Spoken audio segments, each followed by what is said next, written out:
All right, so now yesterday we learned about the Portuguese exploration of the New World, and today we're going to learn about Spanish exploration. So this might be a little more familiar to you than some of the names that we learn than the Portuguese exploration. So after the Portuguese found success with exploration, the Spanish leadership decided that they should also encourage exploration. In 1492, King Ferdinand and Queen Isabella sent Christopher Columbus to sail to India. So Christopher Columbus actually sought out a kingdom that would fund his trip. So that's important to note. And it's also important to note that at this time, Spanish was not a country of wealth. Not Spanish, I'm sorry. Spain was not a wealthy country. So again, think of like with the Portuguese, they're seeking that wealth. They're seeking power. They're seeking gold. They're seeking resources. So all of this there was all a gain for these countries. So Columbus did not land in India, as we know, right? So by sailing west, he landed in a world that was new to Europeans.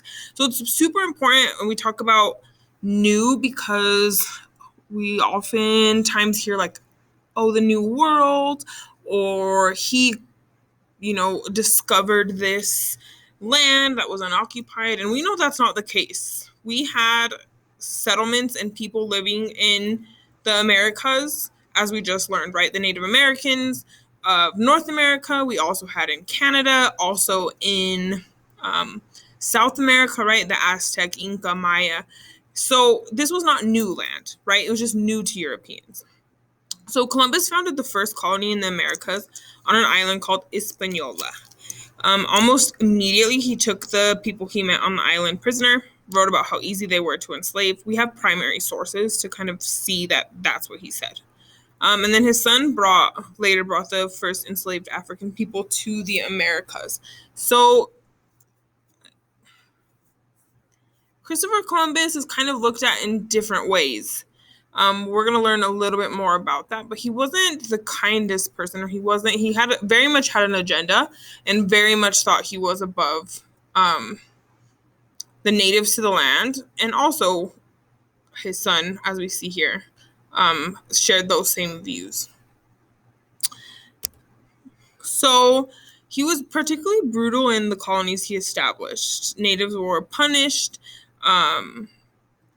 and the population dropped. So it's just, he wasn't the nicest person that we found with primary sources. So after a lot more research that historians have done, they've kind of figured out this. They've come to this conclusion. So something that's really interesting, and I want you to read through this, but I want us to think about, like, he never recognized that he had found a new land. He thought he was in Asia, which is really interesting, I think, to think about.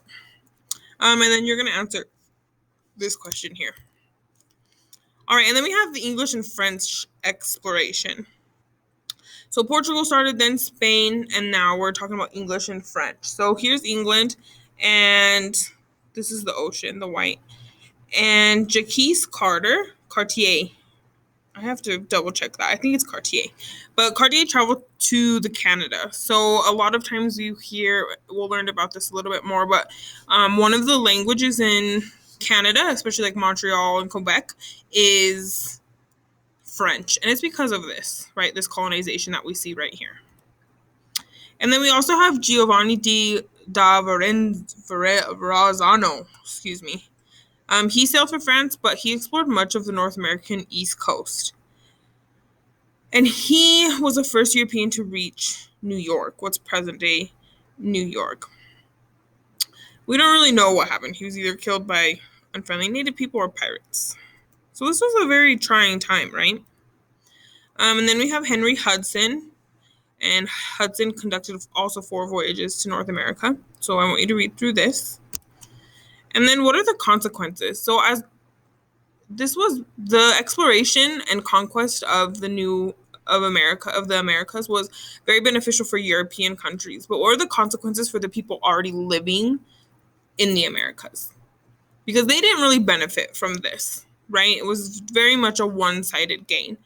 So I want you to read through these. And I want you to think of how we just learned about the natives and how were they enslaved or how were they impacted by the arrival of Europeans. And these will give you those. And then I want you to practice answering a question through the meal process. We haven't ever done this before, but I kind of just want to see how we feel about this. So you have exploration, conquest. Should this time period be known as the era of exploration or the era of conquest? So exploration is the act of traveling in or through an unfamiliar area in order to learn about it. So you're just exploring, right? You're there. A conquest is the invasion, and it's when you're taking control of people, of a place, or people by the use of military. So I want you to go through here and just answer these questions, and that's it for this assignment.